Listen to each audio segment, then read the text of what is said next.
A aldeia onde cresci abrigava no máximo cerca de 60 pessoas. Todo mundo se conhecia e todos nós, 13 crianças, nos conhecíamos e brincávamos juntos.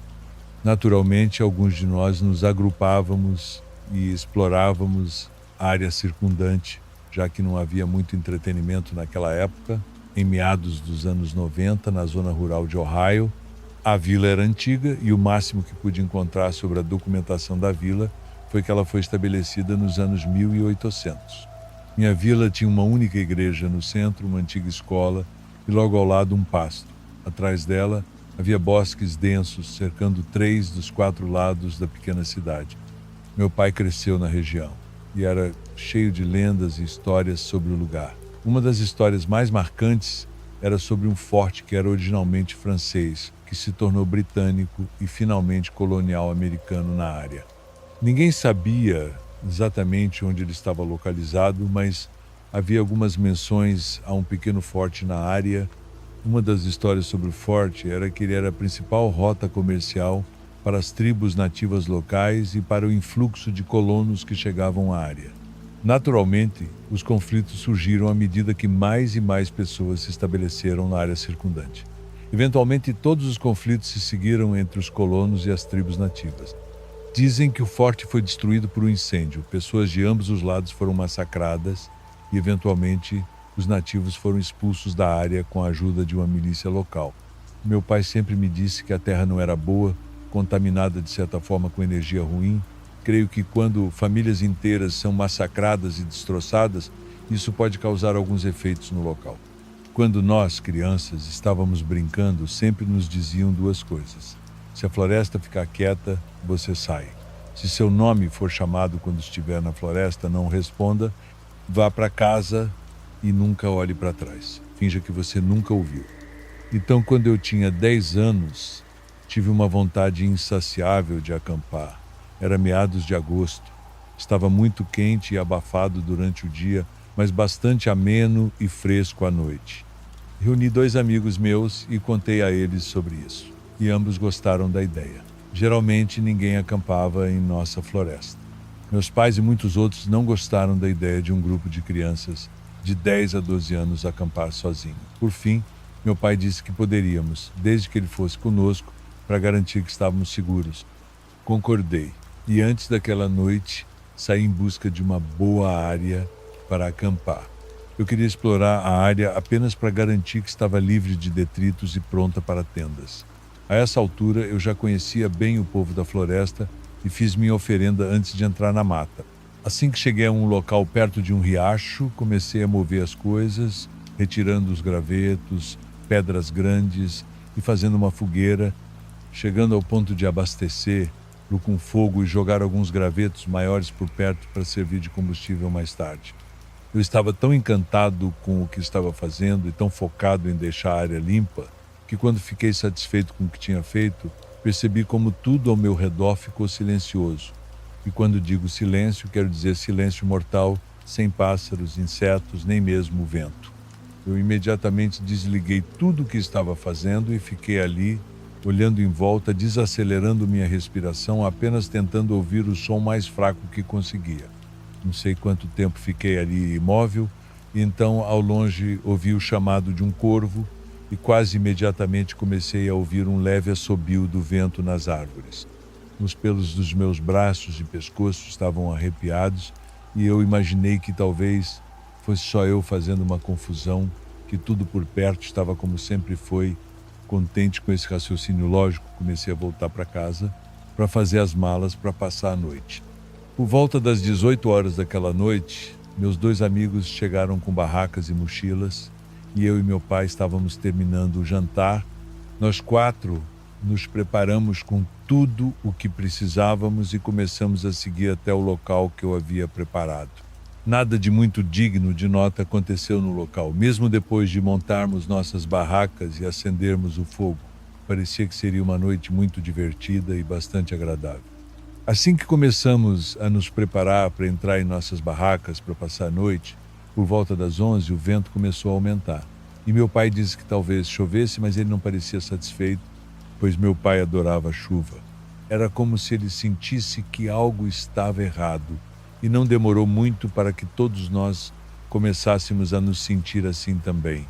Todos nós colocamos nossas barracas em um semicírculo ao redor da fogueira, todas voltadas para o riacho e a parte de trás das barracas voltada para a linha das árvores. Meu pai estava à minha esquerda em sua barraca militar, eu em minha barraca individual mais barata do Walmart, que mal era grande o suficiente para mim, e meus dois amigos à direita. O vento forte uivou por algum tempo, meia hora, uma hora antes de se acalmar. Então tudo ficou quieto, sem grilos, sem vento, sem vida selvagem. O próprio riacho parecia abafado. Tudo o que tínhamos era o brilho fraco das brasas da fogueira em frente às nossas barracas. Eu podia ouvir meu coração batendo nos ouvidos e sabia que meu pai e meus dois amigos estavam tão ansiosos quanto eu. Eu os ouvi se mexerem desconfortavelmente, e então o zíper da barraca de um dos meus amigos se abriu. Naturalmente, abri a minha para ver o que estava acontecendo, e assim que coloquei a cabeça para fora para olhar, vi meu pai sair da barraca com o facão que tinha e ficar de frente para a linha das árvores. Meu amigo estava com a cabeça para fora e perguntou se eu tinha ouvido aquele barulho. Eu não ouvi nada. Meu coração batia tão forte que era difícil ouvi-lo sussurrar. Nós dois saímos parcialmente da tenda para ver o que papai estava olhando, mas tudo o que podíamos ver era escuridão. E foi nesse momento que eu vi algo distante e fraco. Olá. Estava vindo de algum lugar na escuridão da floresta e eu pude ver meu pai se mexendo incontrolavelmente, em pé, com seu facão, olhando para a linha da floresta. Então, novamente, a voz gritou: "Olá!" Não parecia certo, era quase como se quem estava falando estivesse tentando falar com uma voz muito feminina. Meu pai fez sinal para que eu pegasse um pouco da lenha ao lado de sua barraca e jogasse no fogo, o que eu relutantemente fiz. Meu pai deu um passo para trás, perto do fogo, e ficou ali, de frente para a linha de madeira. A essa altura, meu outro amigo também colocou a cabeça para fora da barraca e nós três, incluindo meu pai, estávamos observando a floresta sem saber o que esperar. Nada saiu e não ouvimos a voz novamente. Uma hora se passou e desta vez meu pai estava sentado numa grande pedra ao lado de sua barraca, com uma perna cruzada e o facão na mão direita, observando o silêncio. Várias horas se passaram e meus dois amigos voltaram para suas barracas. Apenas eu e meu pai ficamos do lado de fora, eu cuidando do fogo e meu pai esperando e observando. Em certo momento pude ouvir um farfalhar à nossa direita, logo além da luz do fogo. Meu amigo mais próximo levantou a cabeça, olhou para mim e perguntou, como se quisesse que eu repetisse o que eu disse. Eu não disse uma palavra. Eu não tinha dito uma palavra desde que saí da tenda pela primeira vez. Mencionei para ele ficar quieto. No momento em que fiz isso, meu pai estava ao meu lado e disse para nós dois ficarmos quietos. E imediatamente ouvimos alguém dizer, venha aqui, com a mesma voz feminina de antes. Nós três apenas ficamos ali olhando na direção de onde a voz vinha e logo depois que ouvimos o som, ouvimos algo se mover mais fundo na floresta. Não parecia pesado, parecia leve, como algo cambaleando levemente de volta de onde veio. Foi a última vez que ouvimos isso. Logo depois, presumo que de manhã cedo, pouco antes do amanhecer, a vida na floresta retornou aos sons de grilos, o chilrear distante dos pássaros e o sussurro do vento através das folhas. Todos desmontamos nossas barracas, arrumamos as malas e começamos a caminhar de volta para casa. Ficamos paranoicos durante todo o caminho de volta. Não vimos ou ouvimos nada. E ninguém disse uma única palavra enquanto voltávamos para casa. Assim que chegamos ao meu quintal, meu pai quebrou o silêncio e nos contou que o que vivenciamos nunca aconteceu e que nos faria bem não dizer uma palavra a ninguém sobre isso. Ele tinha medo estampado no rosto, como se não acreditasse no que aconteceu. Até hoje não sei o que ou quem foi. Acabei perguntando à minha tia vizinha, mais tarde na vida, se ela tinha experimentado algo semelhante, já que ela cresceu na área também. Mas até ela ficou calada sobre isso, dizendo que não deveríamos ter ido acampar lá e que meu pai foi um tolo por deixar. Desde então deixei minha aldeia e me mudei para outro estado e me deparei com histórias semelhantes no Sudeste, pessoas que mencionam isso em toda a América Latina, principalmente no Brasil, México e Venezuela. Antes de continuar para o próximo relato, comente de qual cidade você está assistindo e eu vou responder a todos que comentarem. Não se esqueça de se inscrever no canal e ativar o sininho de notificação para não perder nenhum vídeo novo. Agora, vamos continuar. Quando eu tinha 16 anos, meu pai decidiu que devíamos ir à missa em um domingo. Não éramos muito de frequentar a igreja, mas por algum motivo ele achou que era um bom dia para ir. Não tive escolha senão acompanhá-lo. Lembro que, ao entrar, o lugar estava mais cheio do que o normal. Sempre me impressionava como a igreja ficava vazia. Mas naquele dia, todos os bancos estavam praticamente ocupados. Sentamos no fundo, perto da porta, onde a gente sempre preferia ficar. Missa começou como qualquer outra. O padre estava lá na frente, falando com a mesma voz calma de sempre, e as pessoas pareciam concentradas em suas orações. Eu, como de costume, estava meio desligado, apenas esperando aquilo tudo terminar. Até que, do nada, algo estranho aconteceu. No início, pensei que minha mente estava pregando uma peça em mim. Vi algo se movendo perto do altar, mas tentei ignorar, achando que era apenas uma sombra causada por alguma lâmpada ou reflexo. Mas não demorou muito para eu perceber que aquilo não era uma sombra comum. Era como se uma presença escura estivesse se arrastando pelo chão, muito diferente de qualquer coisa que eu já tivesse visto.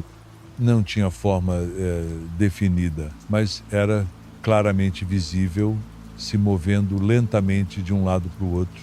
Eu olhei ao redor, tentando ver se alguém mais estava notando aquilo, e para meu alívio, não fui o único a perceber. Algumas pessoas começaram a fazer o sinal da cruz, enquanto outras apenas ficavam paralisadas, olhando fixamente para o altar. A coisa continuava a se mover, indiferente à nossa presença, como se estivesse em outro plano, alheia a tudo ao seu redor. Era difícil descrever exatamente o que vi. Não tinha rosto, olhos ou qualquer característica humana. Era mais como um vulto denso, algo que você não espera encontrar em plena luz do dia, muito menos dentro de uma igreja. Parecia uma sombra, mas ao mesmo tempo era sólida e tinha um movimento próprio, quase como uma fumaça densa, mas que rastejava pelo chão como se estivesse sendo puxada por uma força invisível. O padre também percebeu e pela primeira vez ele interrompeu a missa. Ele nos olhou com uma expressão que eu não consegui decifrar, talvez surpresa, talvez compreensão. Ele não parecia com medo, o que eu achei estranho na hora. Com uma voz calma, ele pediu que todos nós rezássemos, mas não por nós mesmos, e sim por aquela alma que, segundo ele, estava apenas de passagem. Essa explicação não me tranquilizou nem um pouco. Na verdade, só tornou tudo ainda mais surreal. Como ele podia estar tão calmo diante de algo tão anormal?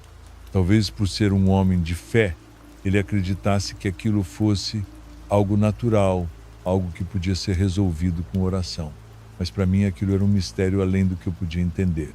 A sombra continuou a se mover por mais alguns segundos até que começou a se dissipar, como fumaça que se desfaz no ar.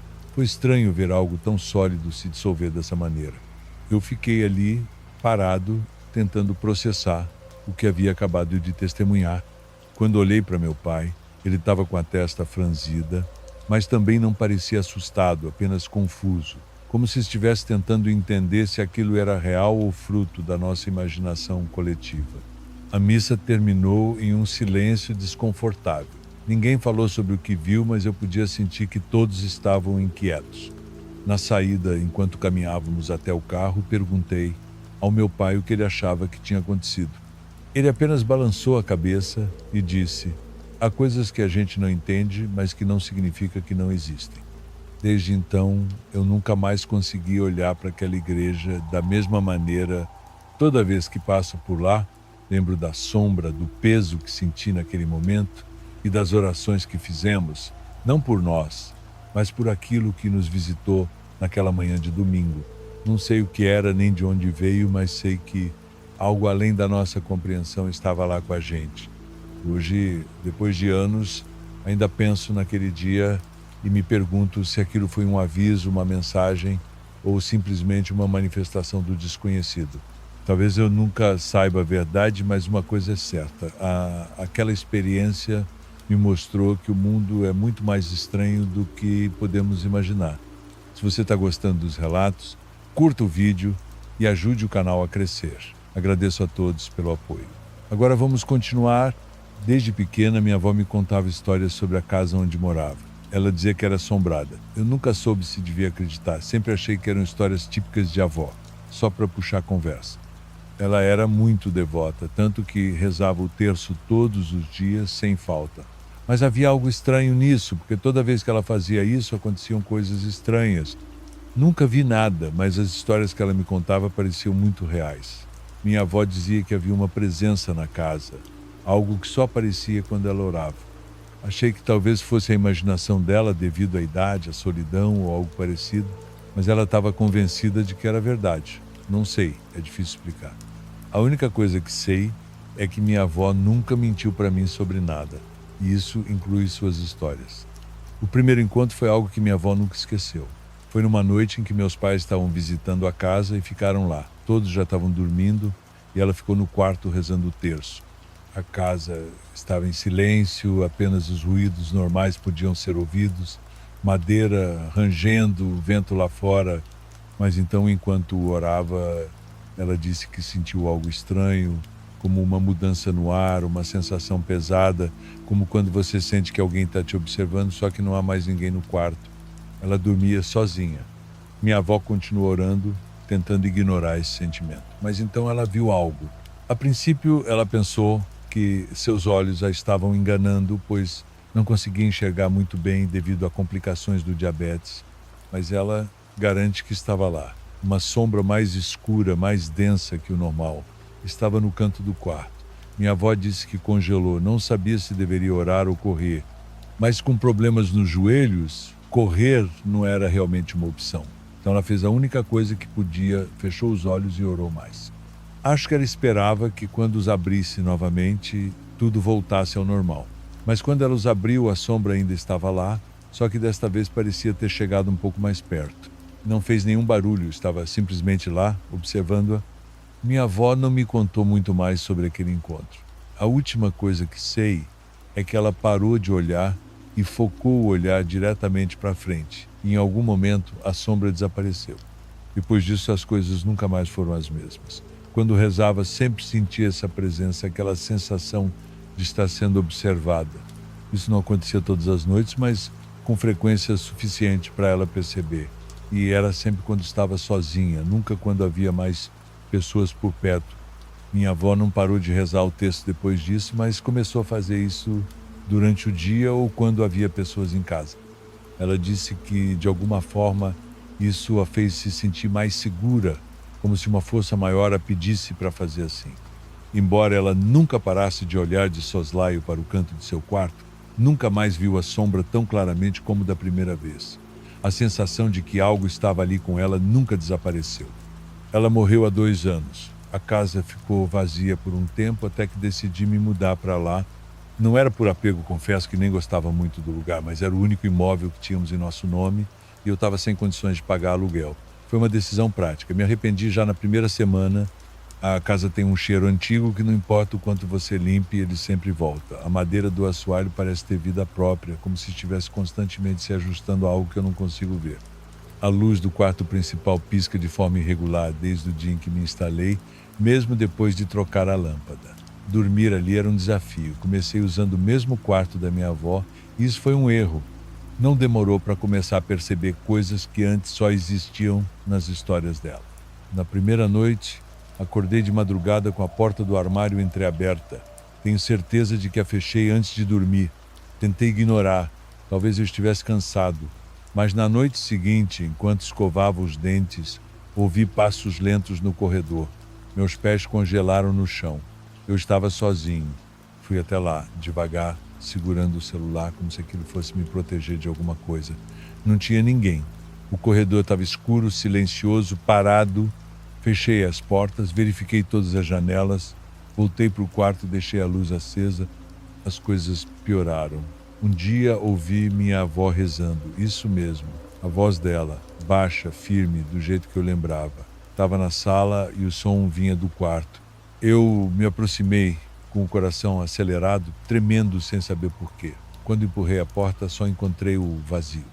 Mas A cadeira de balanço dela estava em movimento, lenta, como se alguém tivesse acabado de sair dela. Toquei o encosto com a ponta dos dedos e ela parou. Tentei justificar tudo como estresse, fadiga, saudade, talvez, mas aquilo começou a se repetir. A oração, sempre do mesmo jeito, surgia no meio da noite, às vezes interrompida bruscamente, como se algo tivesse acontecido. Cheguei a gravar com o celular. Quando escutei depois, só havia silêncio. Nem o som ambiente, nada. Passei a ter dificuldade para dormir. Comecei a sonhar com um quarto em que dormia, só que diferente.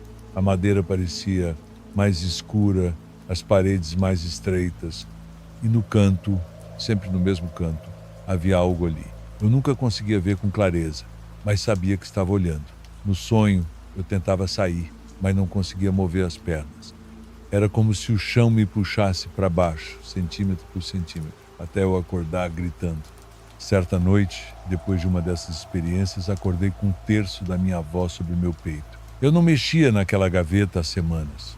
Aquilo me paralisou. Sentei na cama e fiquei ali sem conseguir decidir o que fazer. Naquela noite, rezei. Não por fé, mas por medo. As palavras saíram engasgadas, trêmulas, e foi aí que senti. Não vi nada, mas senti. O quarto parecia menor, o ar espesso. Era como estar dentro de uma caixa fechada, onde tudo observava em silêncio.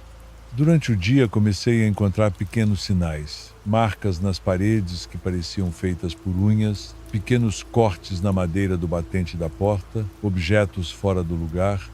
Uma vez o rádio antigo da sala ligou sozinho, tocando apenas estática. Desliguei da tomada, mas na noite seguinte ele ligou de novo.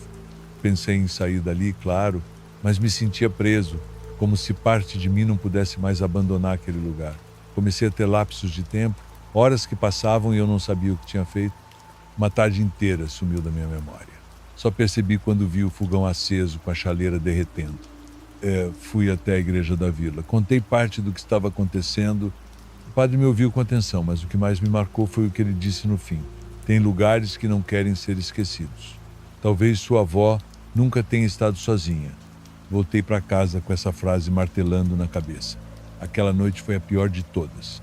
Acordei com um som agudo, como metal arranhando metal.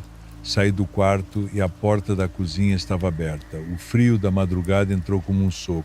A cadeira de balanço estava na varanda, virada para dentro, e nela, algo sentado. Aquilo não tinha forma clara. Era escuro, imóvel, feito de silêncio denso. Mas eu sabia que estava ali. Não tinha rosto, não tinha olhos, mas sabia que me via. Fechei a porta e me tranquei no quarto. Sentei no chão com um terço nas mãos. Não rezei, só fiquei ali esperando acabar. Quando amanheceu, a cadeira estava vazia, mas virada para fora, como minha avó costumava deixar. Saí da casa naquela manhã.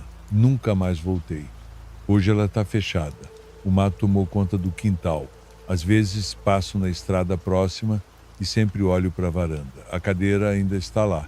E de vez em quando, mesmo sem ninguém por perto, ela balança sozinha, lentamente, como se lembrasse de tudo, como se ainda estivesse esperando que alguém se sente nela outra vez. Dando sequência, vamos a mais um relato. Olá, Raul e galera do canal, meu nome é Roberto, tenho 42 anos e sou caminhoneiro. Há mais de 15 anos faço a rota do sul ao norte do Brasil, transportando verduras frescas que, como você pode imaginar, exigem cuidados especiais, já que o caminho é longo e a carga precisa ser bem cuidada. Moro com minha esposa Simone e nossas 2 filhas pequenas em uma casa simples no interior, perto de São José do Rio Preto. Toda semana parto para mais uma viagem, enfrentando as estradas desconhecidas e as noites longas. Sempre fui alguém prático, que não gosta de muita conversa sobre coisas sobrenaturais. Nunca acreditei em histórias de terror ou qualquer coisa do tipo. Porém, o que aconteceu naquela noite mudou minha visão para sempre. Era uma noite comum e eu estava saindo de Porto Alegre com destino a Belém. Como de costume, minha carga estava bem acomodada e a estrada parecia tranquila. Eu tinha o rádio ligado ouvindo uma música calma e o som do motor do caminhão era a única coisa que me acompanhava enquanto a noite caía lentamente. Eu já havia passado por muitos lugares desolados, mas algo naquela noite parecia diferente. O céu estava mais escuro do que o normal e uma neblina fina começou a se formar, tornando a visão mais turva. Como eu já estava acostumado com a estrada, tentei ignorar, mas logo percebi que algo não estava certo. A estrada estava vazia, sem nenhum outro caminhão ou carro à vista. Isso por si só já era incomum, mas o que me chamou mais atenção foi um pequeno pedaço da estrada que parecia estar completamente deserto, sem sequer uma árvore ou poste de iluminação. Não era comum que eu passasse por aquele trecho àquela hora da noite. Algo estava estranho ali, como se o tempo tivesse parado naquele lugar. Eu comecei a sentir um peso nos ombros, uma sensação de desconforto crescente, mas continuei dirigindo. Foi quando a luz do farol iluminou algo na estrada, algo que eu não pude identificar à distância.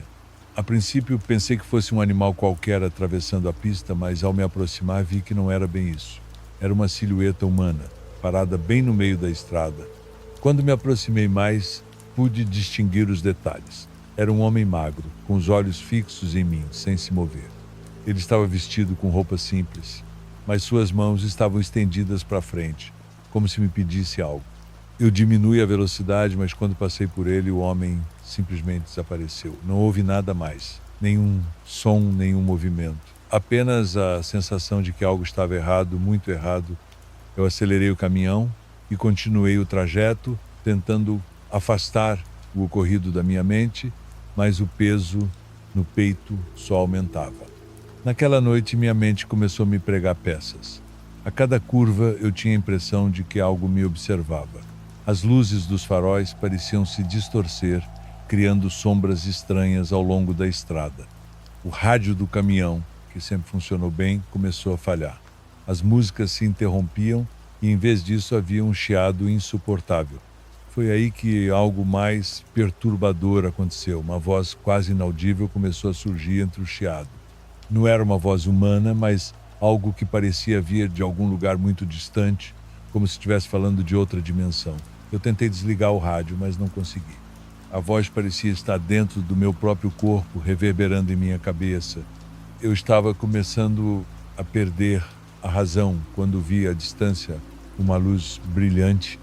Eu pensei que fosse o sinal de algum posto de gasolina ou cidade próxima, mas conforme me aproximava, a luz parecia se distorcer ainda mais. Ela piscava, como se estivesse tentando me avisar de algo. Quando finalmente cheguei perto, a luz se apagou repentinamente, deixando tudo completamente escuro. Foi então que a sensação de não estar mais sozinho se tornou insuportável. Eu estava sendo seguido. Eu podia sentir isso. Olhei pelo retrovisor e lá atrás uma sombra começou a se formar. Ela se movia rapidamente, sempre atrás de mim, sem fazer o menor som. Eu tentei acelerar ainda mais, mas quanto mais rápido eu ia, mais próximo você ficava. Minha visão ficou turva e o cansaço começou a me consumir, mas o medo era maior. Em um momento de desespero, decidi parar o caminhão e sair para ver o que estava acontecendo. O silêncio da estrada era absoluto. Nenhum som, nenhum carro, nenhuma pessoa. Eu só ouvi o som da minha própria respiração acelerada. Me aproximei do capô do caminhão, procurando por algo que explicasse o que estava acontecendo. Foi então que vi algo que me fez congelar. O chão, ali perto, estava coberto por marcas de passos, marcas que não deveriam estar ali. Eram como pegadas, mas não de um ser humano. Eram mais largas, irregulares, com formas que pareciam pertencer a algo diferente. A sensação de que algo estava me observando se intensificou, como se eu estivesse no centro de uma armadilha. Decidi voltar para o caminhão e, ao dar a partida, ouvi um estrondo vindo de trás. Eu olhei rapidamente pelo retrovisor e vi uma enorme sombra cruzando a estrada à minha frente. Não era uma pessoa, não era um animal. Era algo que se movia rapidamente, como se fosse uma entidade sem forma definida, mas com a presença de um ser enorme e ameaçador. A sensação de pavor tomou conta de mim. Eu acelerei ao máximo e, com o som do motor rugindo, segui em frente, ignorando tudo ao meu redor. Olhei para o retrovisor pela última vez e o que vi me deixou sem palavras. O ser que me seguia agora estava desaparecendo, se dissolvendo nas sombras da noite. Mas a sensação de que algo me seguia, algo que não devia estar ali, nunca mais me deixou. Até hoje, quando faço a Rota do Sul ao norte, Não consigo passar por aquele trecho da estrada sem lembrar do que vi. As estradas, que antes eram meu lar, agora são um lugar onde o medo se esconde nas sombras. E todas as noites, quando volto para casa, vejo minhas filhas dormindo tranquilas, enquanto me pergunto se aquilo era apenas um pesadelo, ou se, de alguma forma, eu trouxe algo de volta comigo daquela noite. Agora acompanhe a próxima história. Faz quase 7 anos que parei de guiar trilhas longas. Ainda faço algumas caminhadas com turistas quando o trajeto é curto, tranquilo, mas evito qualquer pernoite. Não importa quanto paguem, não importa o grupo, eu não durmo mais no mato. Aconteceu comigo e foi ali na Chapada dos Veadeiros, um lugar que eu amava, que conhecia como a palma da mão e que hoje só aparece nos meus sonhos em pedaços distorcidos, secos, como se o tempo lá tivesse parado no instante em que tudo mudou. Na época, eu era bem ativa, vivia sozinha em Alto Paraíso, trabalhava com turismo ecológico e fazia trilhas de 2, 3 dias com frequência. Era conhecida por aceitar os trechos mais desafiadores. O grupo daquele fim de semana era pequeno, 6 pessoas contando comigo, 2 casais e uma moça sozinha, a Fernanda. Jovem, uns 20 e poucos anos, falava pouco, parecia deslocada. Lembro que ela passou quase todo o primeiro dia com os fones no ouvido. Quando conversava era educada, mas não puxava assunto. Me chamou a atenção, mas não me preocupou. Eu já estava acostumada com gente que buscava trilhas como fuga de alguma coisa. No final da tarde montamos acampamento perto da beirada de um cânion. A vista era de tirar o fôlego. O lugar não era exatamente remoto, mas dava trabalho para chegar. Era o tipo de local que os antigos diziam ter história. Diziam que já houve acidentes ali, gente que caiu tentando tirar selfie, outros que desapareceram. Mas, até então, eu achava que eram só causos exagerados de morador antigo tentando assustar a turista. A primeira noite foi normal. Um céu limpo, silencioso, apenas o som da água lá embaixo e do vento cortando as pedras. Dormi leve, como sempre faço em trilha. No segundo dia, caminhamos por horas até alcançar um platô onde ficamos até o sol começar a cair. Fernanda se afastou algumas vezes. Eu vi quando ela ficou parada olhando fixamente para dentro de um buraco numa rocha. Quando me aproximei, ela saiu andando como se nada tivesse acontecido. Eu perguntei se estava tudo bem e ela disse que sim, mas não olhou nos meus olhos e aquilo me incomodou. Voltamos para o acampamento, jantamos, rimos, trocamos histórias. Fernanda ficou quieta, dormimos por volta das 9 e pouco. E foi no meio da madrugada que começou. Ouvi barulho de zíper sendo mexido. Achei que era alguém indo ao mato fazer xixi. Mas então ouvi a voz, não era conversa. Era como se estivesse recitando algo, num tom baixo, repetitivo, quase hipnótico. Levantei rápido, peguei a lanterna e fui até a barraca da Fernanda. A voz vinha de lá. Uma das meninas do grupo já estava do lado de fora, com os olhos arregalados, sem conseguir dizer uma palavra. Chamei Fernanda, nada. Abri o zíper. Ela estava sentada, os olhos fechados, as mãos no colo, falando naquela língua que ninguém entendia. Soava arrastado, áspero. A lanterna tremia na minha mão. Aquilo não era normal. O casal que dormia na barraca ao lado saiu e veio ver o que estava acontecendo. Acordamos Fernanda com dificuldade. Ela se debateu, gemeu, arranhou a parede da barraca. Quando abriu os olhos estava suada, com a respiração descompassada. Não lembrava de nada. Jurava que tinha acabado de deitar. O que me deixou sem fala foi o estado dela. Os pés estavam sujos de terra, como se tivesse andado lá fora, e as mãos também. Mas a barraca estava fechada por dentro, e a lanterna dela continuava presa no bolso da mochila, que estava trancada com o cadeado. Na manhã seguinte, ela estava pálida, febril, começou a sangrar pelo nariz, mesmo sem esforço físico. Eu decidi encerrar a trilha.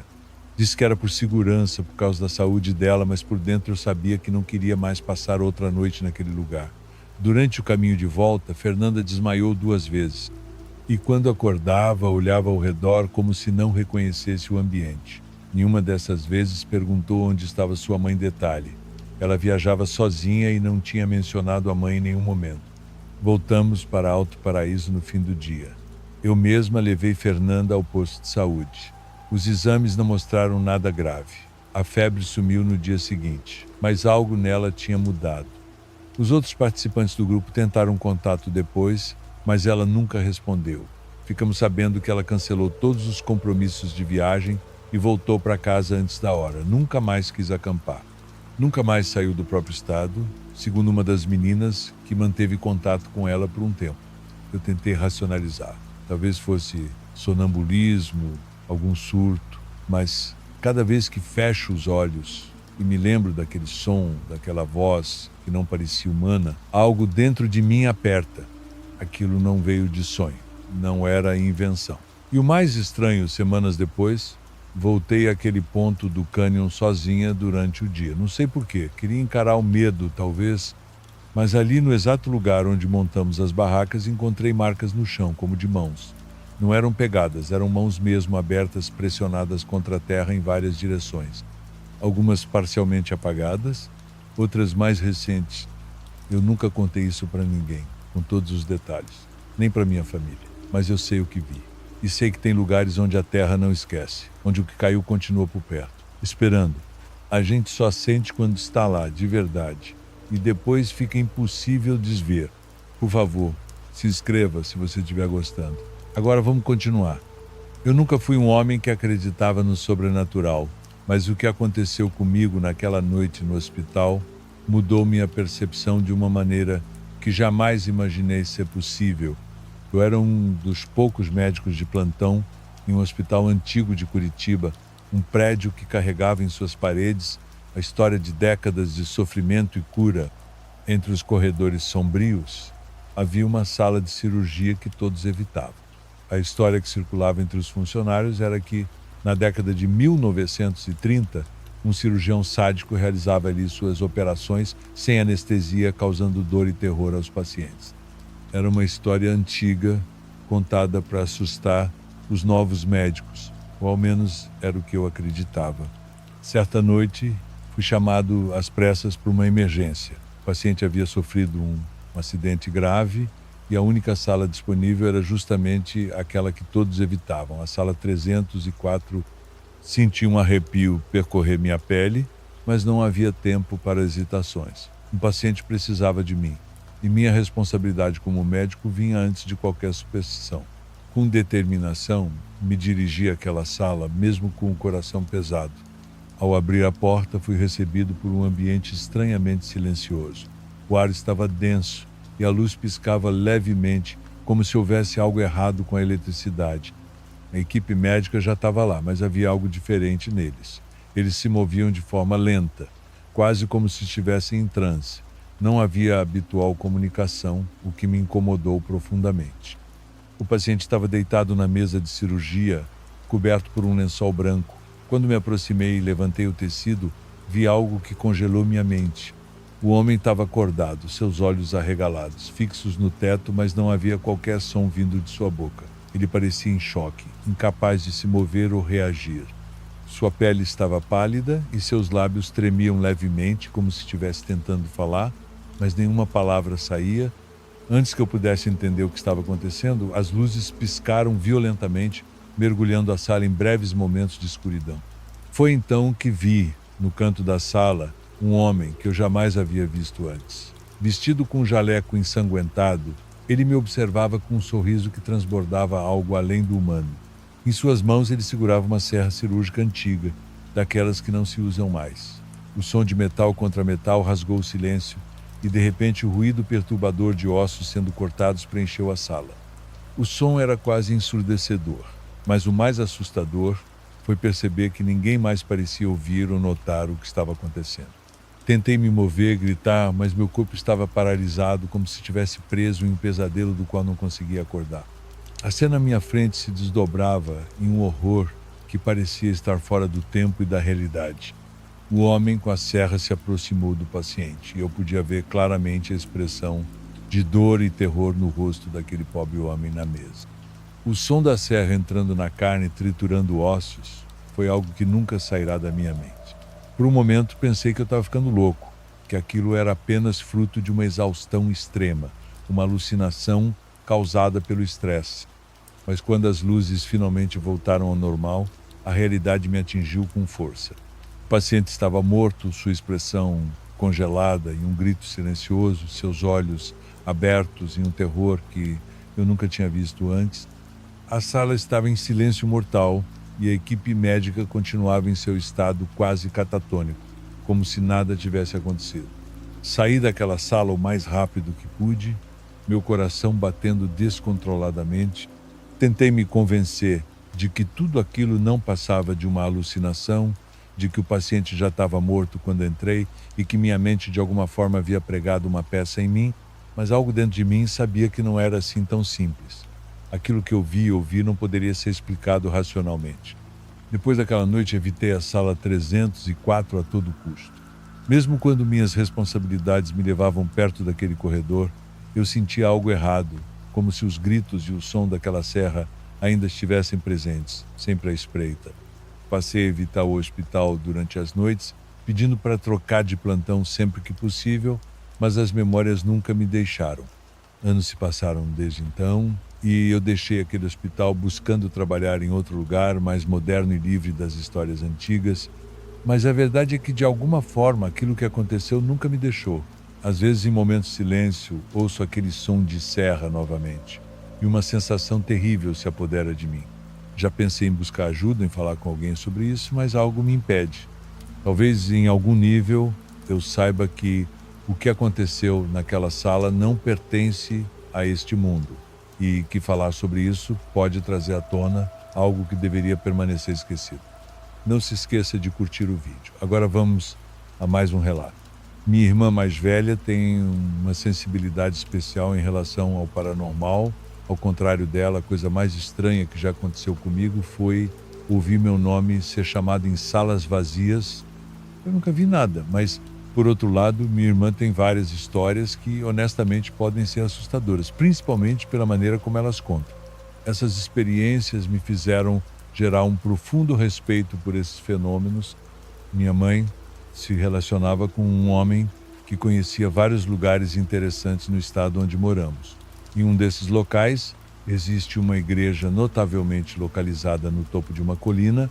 Dizem que ali foi construída a pedido de um padre famoso e que os homens não viveram muito devido à exposição a gases nocivos ou ao carvão.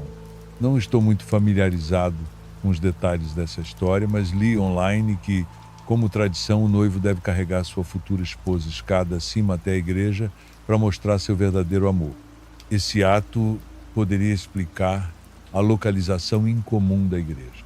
Quando chegamos à cidade, lembro que estava acontecendo um jogo de futebol. Minha mãe e seu companheiro decidiram ficar e assistir do morro, enquanto minha irmã e eu optamos por visitar a igreja. Ao chegar, fomos primeiro até os fundos, onde havia um prédio em ruínas, que supostamente era uma escola. Naquela época, ainda se conservavam algumas tábuas do que havia sido o piso. Depois de explorar aquela área, decidimos entrar na igreja. A porta estava entreaberta, presa por uma corrente, e alguns móveis foram colocados no interior, bloqueando a entrada, provavelmente para impedir o acesso. No entanto, alguém abriu espaço para entrar. Ao entrar, conhecemos uma família formada por pai, mãe e filho, que também estavam fiscalizando o local, o que nos deu mais confiança para entrar. Lembro que os bancos eram decorados com fitas de papel roxo esticadas de uma ponta a outra. Isso me levou a supor que haviam celebrado a Páscoa recentemente, pois o papel não parecia deteriorado. No espaço destinado à figura de Cristo, restava apenas a silhueta da mancha que indicava sua antiga presença, existindo apenas um púlpito, sem mesa para taça ou qualquer outro objeto. Olhando para a direita, avistava-se uma espécie de sala onde o padre se preparava para a missa. Essa sala estava vazia, com apenas duas entradas, uma que dava acesso à igreja e outra que dava para o exterior, fechada com corrente e cadeado. Não me lembro de ter visto mais do que talvez alguns móveis esquecidos. Quando a família começou a sair, só sobraram eu e minha irmã. Não prestei muita atenção na minha irmã na época, pois meu objetivo era subir em uma varanda ou plataforma acima da porta da frente. Justo quando eu ia subir, minha irmã me chamou, dizendo: "Miguel, vamos com a mamãe. Voltamos mais tarde." Quando me virei, ela já estava andando, sem dizer uma palavra. Eu a segui. No meio da escada, perguntei se poderíamos voltar até a varanda para ver o que havia ali. Foi então que ela me revelou que tinha visto um homem no quarto que eu havia encontrado. Minha irmã só tinha visto parte de um manto marrom e uma perna, como se ele estivesse ali nos observando.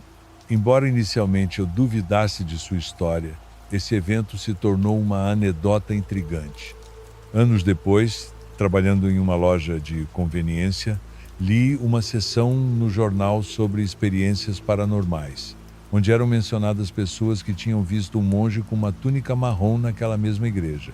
Essa história confirmou o que minha irmã tinha visto, fazendo-me entender que ela realmente tinha a capacidade de ver coisas que eu não consigo, algo que, apesar do meu interesse pelo paranormal, aprecio, pois há experiências que preferiria não viver pessoalmente. Agora continuamos com o próximo relato. Meu nome é Luiz e sou médico residente em um hospital universitário em São Paulo. A rotina dos plantões noturnos costuma ser exaustiva, mas naquela noite algo diferente aconteceu. Era uma noite de lua cheia, o hospital estava mais silencioso do que o normal e eu estava quase no fim do meu turno. Lembro que alguns dos médicos mais antigos falavam sobre um paciente que aparecia apenas em noites de lua cheia. Para ser sincero, eu nunca dei muito crédito a essas histórias, achando que eram apenas lendas urbanas para assustar os novatos. Mas naquela noite eu passei a acreditar. Pouco depois da meia-noite, recebi uma chamada urgente na emergência. O paciente havia chegado em estado grave e precisavam de mim imediatamente. Quando entrei na sala de atendimento, senti um frio estranho, o tipo de frio que te faz pensar que algo não está certo. A primeira coisa que notei foi a maca, onde o paciente estava deitado. Ele tinha ferimentos profundos no abdômen, mas não havia sangue, nada. Os olhos dele estavam abertos, mas não havia vida neles. Era como se ele estivesse ali, mas ao mesmo tempo em algum outro lugar.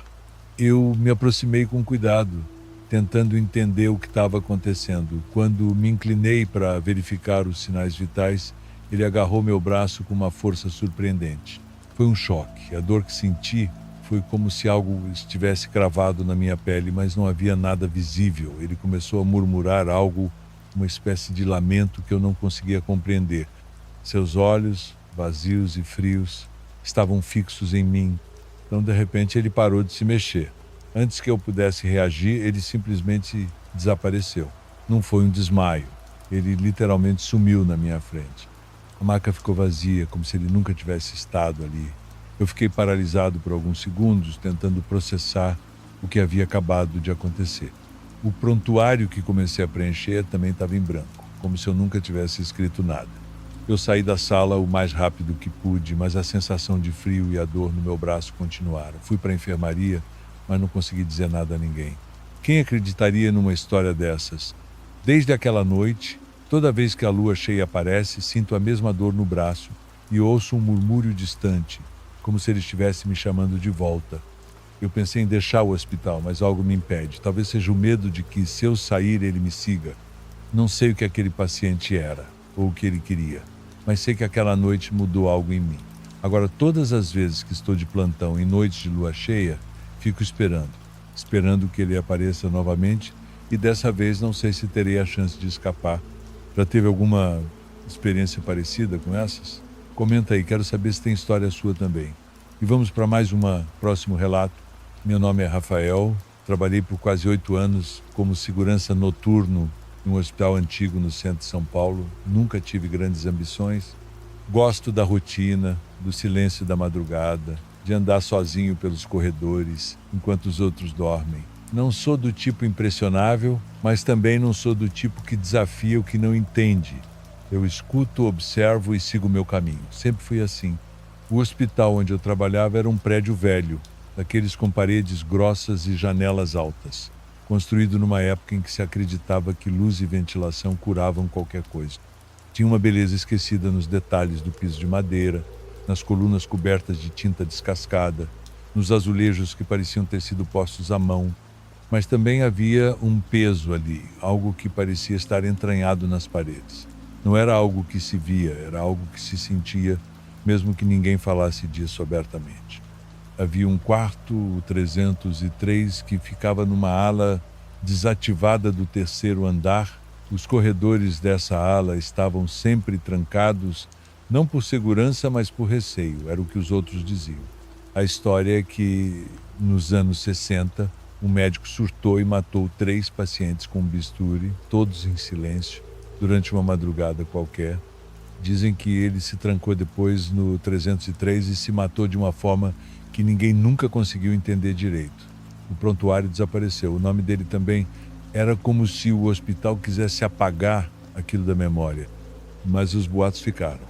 Eu não dava importância até aquela sexta-feira, era quase meia-noite, meu rádio estava mudo, os corredores desertos, o som dos meus passos se misturava com o zumbido que vinha das luzes fluorescentes. Ao passar pelo segundo andar, ouvi um som metálico, como algo raspando contra uma superfície dura. Meus ombros ficaram tensos na hora. Parei, escutei, achei que fosse um carrinho de equipamentos mal estacionado, talvez rolando com o peso de algum objeto, mas não havia mais ninguém ali. Peguei a lanterna, respirei fundo e subi ao 3º andar. O corredor da ala desativada estava com a porta aberta. Isso nunca acontecia. Era trancada com chave e só a supervisão tinha acesso. Senti minha garganta secar. Pensei em voltar e chamar alguém, mas fui em frente. No fundo, queria provar para mim mesmo que não havia nada ali, que tudo aquilo era só superstição. Caminhei devagar. O piso de madeira rangia sob meus pés. O ar ali dentro parecia mais parado. Havia uma leve umidade no teto, marcas antigas de infiltração. Cheguei à porta do 303, estava entreaberta. E lá de dentro vinha uma luz fraca, não fluorescente. Parecia mais uma lâmpada incandescente, amarelada, como as de abajur. Aquilo me travou por um instante. Empurrei a porta devagar, com a lanterna apontada à frente. O quarto estava vazio, havia uma maca encostada num canto, coberta com um lençol puído. No outro canto, um espelho oval preso à parede, empoeirado. A luz vinha de uma lâmpada pendurada, balançando devagar, mas não havia corrente de ar. Entrei devagar. Assim que meus pés cruzaram a porta, ela se fechou atrás de mim com um estrondo. Travei. Virei rápido, tentei abrir, mas a maçaneta girava em falso. A luz tremeluziu. Então senti como se algo estivesse me pressionando o peito. Não era dor, era peso. O ar ficou denso, quase pastoso. Meus ouvidos começaram a zunir. E foi nesse instante que comecei a ouvir passos. Não vinham de fora, eram dentro do quarto. Mas eu estava sozinho. Girei a lanterna. Nada. O som parou. Quando olhei para o espelho, vi. Não foi uma imagem fugaz. Não foi uma impressão. Era um homem. Usava um jaleco branco manchado, cabeça inclinada, a pele do rosto parecia pálida demais, como cera, e ele segurava algo na mão, um bisturi. A lâmina refletia a luz fraca da lâmpada que balançava acima dele. Os olhos estavam baixos no espelho, mas pareciam subir aos poucos, até encontrarem os meus. Meus músculos travaram. Eu não conseguia me mover. O homem deu um passo no espelho. Mas no quarto o espaço continuava vazio. A imagem era só no reflexo. E mesmo assim, ele se aproximava. A cada passo dele no espelho, meu corpo reagia com espasmos involuntários. Quando ele chegou perto demais, estendi o braço para cobrir o espelho. Mas minha mão bateu direto no vidro e o frio que veio dali me queimou. Retraído, olhei para minha mão, a pele estava avermelhada como se tivesse encostado numa placa de gelo. De repente, o espelho trincou. Um estalo seco cortou o quarto, a trinca desceu em diagonal, separando o reflexo dele ao meio. A lâmpada começou a piscar com mais força. Foi nesse instante que consegui me mexer. Corri até a porta, dei 2 chutes e a madeira cedeu. Caí no corredor. Levantei cambaleando. Atrás de mim, o quarto estava escuro. O som de vidro rachando ainda ecoava por dentro. Desci os 3 andares sem parar, não olhei para trás. Quando cheguei à portaria, sentei no chão e fiquei lá, suando, tremendo, tentando controlar a respiração. O rádio ainda estava preso no meu cinto. Liguei, chamei um dos colegas, pedi para ele cobrir o restante da ronda. Inventei que estava passando mal, não consegui nem subir para pegar minhas coisas. Pedi demissão 2 dias depois. Desde então, minha vida mudou. Durante um tempo, pensei que fosse algo da minha cabeça. Tentei racionalizar, dizer a mim mesmo que tinha sido um episódio de alucinação induzido pelo cansaço. Mas algumas semanas depois notei algo, um corte fino no meu antebraço, como se uma lâmina tivesse passado ali. Eu não lembrava de ter me machucado, o corte era superficial, mas parecia preciso demais. Desde então, esse corte reaparece, sempre no mesmo lugar. Às vezes está cicatrizado, às vezes sangra um pouco, como se fosse recente. Nunca o vi se formar, apenas aparece. Tive sonhos, pesadelos em que estou naquele quarto, trancado, e o homem do espelho está atrás de mim, com o bisturi nas mãos. Em alguns ele corta devagar, como se estivesse estudando meu corpo. Moro sozinho. Nunca contei essa história para ninguém. Tenho medo de que, ao falar, eu torne isso mais real do que já é. Mas hoje, vendo o corte novamente no braço, decidi escrever. Não sei se isso vai ajudar, se é tarde demais. Sinto que algo foi deixado para trás naquele hospital, algo que talvez tenha vindo comigo naquela noite. Agora continuamos com o próximo relato. Eu tinha cerca de 21 anos quando isso começou a acontecer. Minha mãe, uma senhora de idade, mas ainda com grande energia, começou a ter sonhos. Ela não era daquelas religiosas que vão à missa todos os domingos, mas de repente mudou.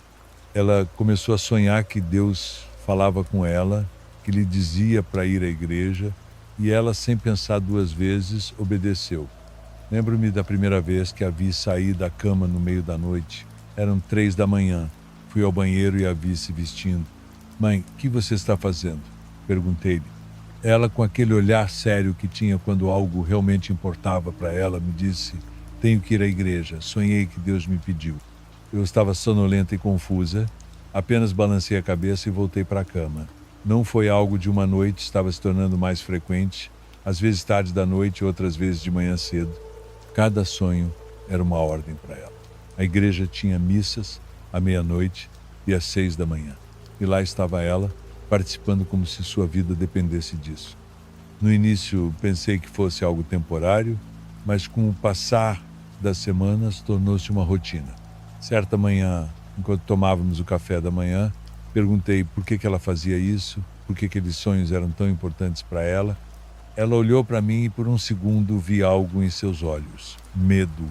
Nos sonhos, Deus me diz que se eu não for à igreja o diabo vai me levar. Ela me disse com uma voz que não deixava margem para dúvidas. Eu não sabia se acreditava nela ou não, mas a seriedade com que ela falava fez meu sangue gelar. Ela ficou quieta por um momento, como se reunisse coragem para me contar o resto. Então, com uma voz baixa, quase um sussurro, ela começou sua história.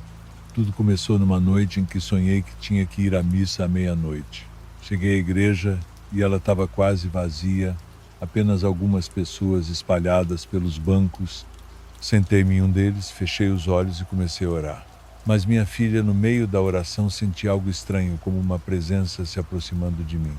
Minha mãe fez uma pausa, tomou um gole de café e continuou. Abri os olhos e vi um homem parado na minha frente. Ele não parecia um homem normal. Seus olhos eram profundamente negros, como se estivessem fundos. Ele me olhou atentamente e naquele momento senti um medo que nunca havia experimentado. Era como se esse homem soubesse tudo sobre mim, como se pudesse ver minha alma. "O que aconteceu?" perguntei a ela. A única coisa que pude fazer foi continuar orando com mais afinco, e então o homem começou a falar. Sua voz era fria, distorcida. Ele dizia coisas sem sentido, palavras numa língua que eu não entendia, e o pior de tudo, ele começou a rir. Uma risada que não era humana e ecoou por toda a igreja vazia. Minha mãe parou. Parecia que ela estava revivendo aquele momento bem na minha frente. Essa risada assombrou seus sonhos. Depois disso, ela continuou me contando. Naquele momento, eu soube que ele não era um homem simples, era outra coisa, algo maligno. Senti que, se não continuasse a frequentar a igreja, se não obedecesse aos sonhos que Deus me enviou, algo terrível aconteceria comigo. Ela terminou sua história e o silêncio tomou conta da cozinha. Eu não sabia o que dizer. Parte de mim queria acreditar que era imaginação dela, mas a outra parte, aquela que viu o medo genuíno em seus olhos, sabia que havia alguma verdade em suas palavras. Depois de ouvir a história da minha mãe, algo mudou em mim. Agora eu tinha medo e respeito por suas crenças. Na semana seguinte, observei minha mãe continuar indo à igreja com cada vez mais fervor. Passou a rezar mais em casa e a manter imagens religiosas por perto. Era como se ela estivesse em uma batalha constante com algo que não podíamos ver. Essa foi a única vez que conversamos sobre esses sonhos e sua experiência na igreja. Minha mãe faleceu alguns anos depois, em paz, em sua cama, como se finalmente estivesse em paz. Após sua morte, passei por um momento de reflexão. Às vezes à noite eu me perguntava se ela estava lutando contra algo real ou se tudo tinha sido produto de sua mente. Toda vez que esses pensamentos me vinham à mente, eu me lembrava da expressão em seus olhos quando ela me contou sua história. Só pelo seu medo, eu sei que era real. Tem quem escute e ache tudo invenção, mas quem já passou por algo assim sabe como é. Já viveu algo parecido? Comenta aí. E agora vem comigo para o próximo relato. Meu nome é Sara e vou contar uma história que aconteceu com uma amiga minha, Emily. Ela era uma aspirante a cantora de 34 anos, morando em Nova York. Emily sempre teve uma voz incrível e um talento natural para a música, mas por alguma razão nunca conseguiu assinar um contrato com uma gravadora. Desesperada para alcançar o sucesso, ela fez algo que nunca vou esquecer. Tudo começou em uma noite fria de novembro, há 5 anos. Emily me ligou, a voz dela estava estranha, quase desesperada. Sara, você acredita em pactos satânicos? Ela perguntou de repente. Fiquei chocada, sem saber o que responder. Emily, do que você está falando? Perguntei. Ela então me contou sobre um livro antigo que encontrou em uma livraria escondida no East Village. O dono da loja lhe disse que o livro tinha rituais para obter sucesso e fama, mas havia um preço. Tentei convencer lá de que era loucura, mas ela estava determinada. Já tentei de tudo, Sara. Isso é minha última chance, ela insistiu. Naquela mesma noite, ela fez o ritual. Ela me contou depois, com os olhos brilhando de excitação, sobre velas negras, um círculo de sal e um contrato assinado com sangue. Senti um arrepio de ouvir, mas Emily parecia feliz. E, de fato, as coisas mudaram rapidamente para ela. Dentro de semanas, Emily assinou um contrato com uma gravadora. Suas músicas começaram a tocarem nas rádios locais e ela se tornou uma sensação. Fiquei feliz por ela, mas também preocupado. Emily começou a agir de forma estranha. Ela reclamava de pesadelos recorrentes, onde uma criatura sombria a observava. Ele está sempre lá nos meus sonhos. Ela falava com os olhos arregalados de medo. Acredito que seja o próprio diabo. A presença maligna que ela sentia começou a afetar sua vida. Ela me ligava no meio da noite, chorando e dizendo que sentia alguém a observando. Sara, ele está aqui, eu posso sentir, ela dizia. Eu corria para a casa dela, mas nunca via nada. A casa estava sempre fria, independentemente da temperatura lá fora, e as luzes piscavam constantemente. Era como se algo estivesse realmente ali, sugando a vida dela. 5 anos depois de alcançar a fama, Emily estava uma sombra do que era. Os pesadelos se tornaram insuportáveis e ela começou a se afastar de todos, inclusive de mim. Na última vez que a vi, ela estava sentada no chão do apartamento, cercada por velas apagadas, o rosto pálido e os olhos sem vida. Sara, eu não aguento mais, ele não vai embora. Eu fiz uma coisa terrível, ela disse. Tentei ajudá-la, mas ela estava além de qualquer ajuda. Algumas semanas depois, recebi uma ligação devastadora. Emily tinha tirado a própria vida. A notícia me deixou em choque e os familiares ficaram perplexos. Ninguém entendia o que realmente aconteceu. Fui até o apartamento dela para pegar algumas coisas e lá encontrei aquele maldito livro aberto na página do ritual. As palavras pareciam pulsar de uma maneira estranha, como se tivessem vida própria. Emily estava certa. Ela fez algo terrível e pagou o preço. Agora, todas as vezes que ouço uma de suas músicas, sinto um arrepio gelado, lembrando da presença maligna que a assombrou.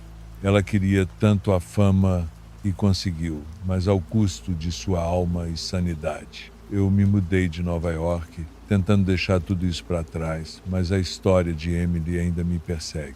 Se alguém encontrar um livro de capa preta, com letras douradas desgastadas, por favor, destrua. Não sigam os passos de Emily.